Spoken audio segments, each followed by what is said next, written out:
नमस्कार साथियों, YouTube channel Rajnesh Rohilla 123 पर सभी मित्रों का अभिनंदन स्वागत है। एक बाप ने अपने बेटे से 100 रुपये दिए और कहा, बेटा इन 100 रुपये का सामान खरीद कर लाओ घर के लिए। तो वो लड़का 100 रुपये लेकर घर से निकल पड़ा। रास्ते में एक बंदर बंदरिया का खेल हो रहा था और वो उस बाजीगर का खेल देखने लगा, बंदर और बंदरिया का। जैसे वो खेल देखने लगा, उसे उस खेल में इतना आनंद आ गया, वो सामान लेना भूल गया और उसने वो 100 रुपये उस मंदारी को दे दिए। 100 रुपये मंदारी को देने के बाद उसे याद आ भी, पिताजी ने तुमको 100 रुपये दिए थे और घर का सामान लाने के लिए। तो वो बाज़ार में दुकान पर गया और सामान लेने लगा। उसने कहा, पैसे दो। उसने कहा, मेरे पास पैसे नहीं है। तो उस दुकान वाले ने उसे सामान नहीं दिया और उल्टा वापस भेज दिया।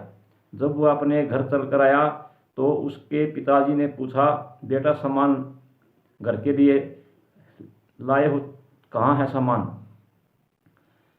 उसके बेटे ने कहा, पिताजी मैं घर का सामान नहीं लाया, भूल गया। तो उसने कहा, भूल गया तो पैसे वापस दो।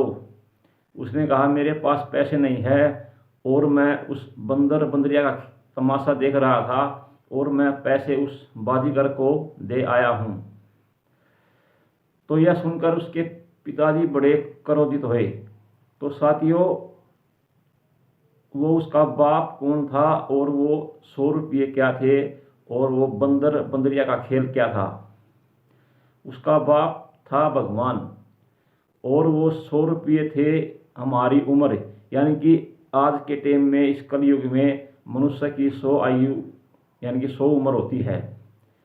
कोई 100 पे, कोई 80 पे, कोई 70 पे, ऐसा ही रह जाता है।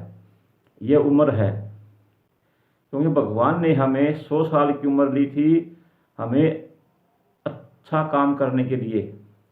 और हम उन बंदरिया खेल में हमने सारी उम्र यानी कि हमें 100 रुपये गवा दिए।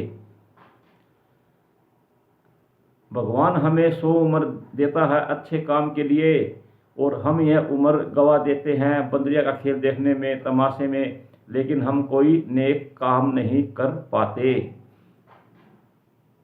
क्योंकि 100 साल में हम कुछ भी नहीं कर पाते। बंदरिया में लग जाते हैं, बंदरों में खेल में लग जाते हैं, बच्चों में लग जाते हैं, परिवार में लगे रहते हैं, लेकिन हमें भगवान का कभी भी ख्याल नहीं आता। भगवान कहते हैं बंदे से, भाई मैं तुम्हारे साथ हूँ। यदि हम में सच्चे मन से हम भगवान को पुकारते हैं, लेकिन मन सच्चा होना चाहिए, तो हमारे भगवान सामने आ जाता है। मंदिर में घुटनों के बल माथा टेकने से, टीका लगाने से भगवान कभी प्रकट नहीं होता। जब तक हमारे दिल से पुकार नहीं निकलती, सच्ची पुकार जो हमारे दिल से निकलती है, तो भगवान हमारे साथ है।